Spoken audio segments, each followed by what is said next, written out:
Good day, everyone. Welcome back to class. I'm so happy to be in class today. To all my returning subscribers, thank you so much for your support. Your support has been giving me so much encouragement on this channel. Thank you so much. Thank you. God bless you. And if you are coming across this channel for the very first time, this is where we learn biochemistry in simple English. So you are welcome on board. Please do it to also subscribe so that you don't miss out on any of our classes here. What we want to discuss today is one of the regulatory mechanisms that occurs in microorganisms such as E. coli that help them to adapt well to changes in the environment.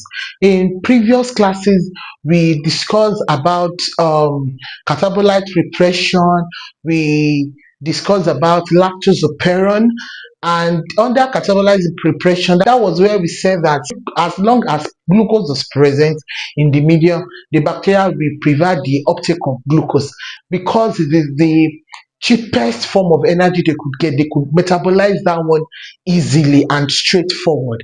And we said in case there is not enough glucose in the medium, won't they grow, won't they metabolize, what will happen to them? And that was what led us to lactose operon, that even though it might have little to no presence of glucose in the medium, but still they can survive, they can still survive. So, and this process is called lactose operon, a process whereby the microorganism will now pick up lactose since there is no glucose, and the lactose will later be broken down to glucose and galactose, where they can now make use of it for their metabolism. Another thing that bacteria can also make use of, when let's assume there is no glucose, there is no lactose, they can also make use of arabinose, which is a pentose sugar. Now there should be a question popping in our mind, that why are they hopping from one option to the other? One is that it helps them to adapt well to their environment. When they have glucose, which is their primary target, which is the one they love very well, they uptake glucose and use it for their metabolism. But when there is no glucose, they don't give up. They look for alternative. If the alternative is lactose, they pick up lactose.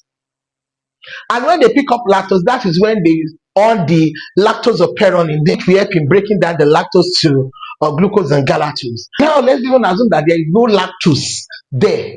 The next thing they will look for is that, wait, is there arabinose in this thing? Okay, there's arabinose.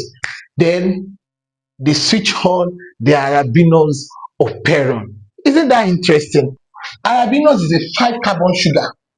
What is an operon? An operon is just a cluster of genes that are under the same promoter. In other words, genes that can be transcribed together. So now merging them together is that an operon that consists genes that can help us to metabolize this sugar, this arabinose. That is what arabinose operon is all about. When it metabolizes this arabinose, it converts it to D-xylulose 5-phosphate. That product will now enter the pentose phosphate pathway. Let's look at the structure of the Arabinose operon on its own. This is Arabinose operon. I don't want it to look so complex to us. Let's take it one after the other. First, Ara-C. This Ara-C is our regulatory gene. So let's put it here, regulatory gene. In other words, this Ara-C is the main determinant, is the one that will determine if this operon will work or not, if this operon will be turned on or turned off. So this is our regulatory gene. It can act as a repressor and also activator. This one is RaO2. Then PRC, which is also known as the promoter of RC, promoter of RC. Let's move on. Followed by it, we have RO1. Followed by it, we have CAP, which is the catabolite activator protein. Remember, we talked about this very well under our catabolite repressor, in our catabolite repressor class. So this is catabolite activator protein. After that, we have the RI1, followed by RI2, then followed by PRBAD. This is for promoter of RBAD. Now, RB, RA. You see, these three, this BAD, these are the structural genes. These are the genes that needs to undergo our normal central dogma. From transcription to translation, you understand our central dogma. These are the ones that we undergo it, and when this one undergo this central dogma, can now help us to metabolize our arabinose. So without this transcription, without transcription of this gene, there is no how these our sugar can be metabolized. So we need them, we need their transcription so that these arabinose will be metabolized. So that's just the main aim of this operon. So now each of these genes has what it codes for. Let's take them one after the other. RB codes for ribulose kinase. RA codes for isomerase, while RD codes for epimerase. So when these genes are expressed, it will lead to the production of these enzymes, and these enzymes are now the ones that will now work on our arabinose. So when these enzymes work on our arabinose, the arabinose will now be converted to D-xylose 5-phosphate, and this product is now what we now enter into our PPP, which is pentose phosphate pathway. Remember, in the beginning of this class, we said our RC is the regulatory gene, which can serve as our repressor or activator of this whole operon. When there is no arabinose in the medium, dimer of this RC, dimer meaning two coming together, or two RC comes together. So dimer of this RC will bind to RO and RI1. And when it binds to it like that, it forms a loop. It's like something on a straight line. Let's say it's a straight line, and we have things here. So something is now coming from here and binds to something here, and leave this, come to bind to something here. So here is RO2 and here is RI1. So upon the binding of this, it will now make this straight thing to bend, forming like a loop. So forming something like this. Something like this. So we now have our O2 here, and we have our I1 here. So now RC now binds both our RO2 and RI1 together. So upon this binding, RNA polymerase that will initiate the transcription will not be able to pass. So this operon is turned off. Let me come over that again. When there is no arabinose in the medium, the dimer of this RC, meaning two RC dimer, will bind to RO2 and RI1. So it will bind to this and this together. When it binds to them, it makes this to form a loop. This was the explanation I did here. So when this loop is formed, the RNA polymerase that is coming to activate this transcription will not be able to to perform its function. So definitely this operon is shut down. It's the presence of arabinose in our medium now. Arabinose will now come and join with our dimer aracid. Arabinose will now come and bind with our aracid dimer. It will now come to activate our RI1 and RI2.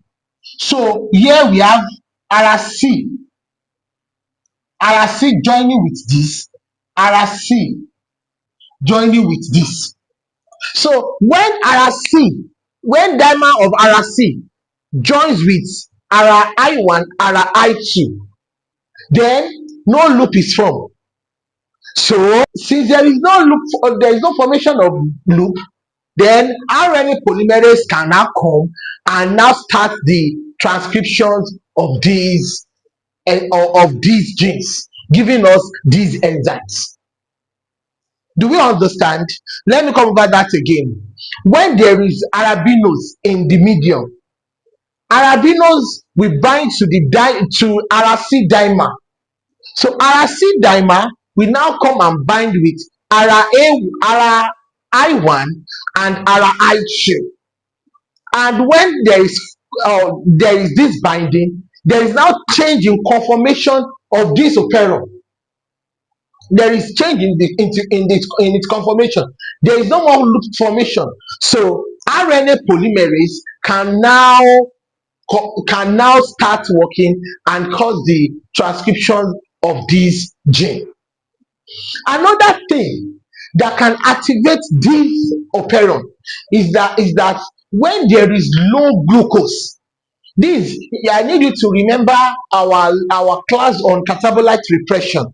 You know, we said when there is glucose, glucose cause the activation of phosphotransferase enzyme, then which will now inhibit our adenylate cyclase, and that cyclic AMP will not be able to induce our CAP, and with that we can now continue to make use of our glucose. But here there is low level of glucose. Since there is low glucose, phosphotransferase enzyme will not be activated. So with that, there is nothing that will help us to inhibit adenylate cyclase. So with that, there will be production of CAMP, cyclic AMP. And when there is accumulation of that cyclic AMP, the cyclic AMP is an inducer of this our CAP, which is catabolite activator protein. So when cyclic AMP joins with this CAP, it activates it. This can also activate the operon and thereby making the RNA polymerase to start the transcription of this gene. So this operon can be turned on in two ways. One, through the presence of arabinose, which binds to aracid dimer and which now comes to bind with RI1 and RI2, leading to the change in conformation, and there is no loop formation. Then RNA polymerase can now commence transcription. Another thing is that accumulation of since there is low glucose, then we have high concentration of cyclic AMP, which is an inducer of our CAP, which is our catabolite activator protein. And upon their connection together, then this is active. Then RNA polymerase can now also continue the transcription process. Now, how can this operon be regulated? The only way this operon can be regulated is also through this regulatory gene.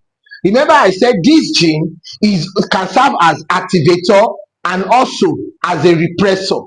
When this operon is not needed, this gene, this RC, will now serve as repressor.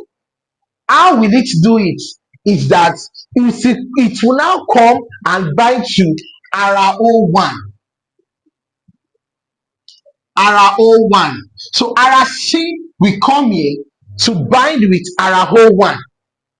When it binds with it, this Ara1 will now cause the inhibition of the expression of this RC, and with that the operon is regulated.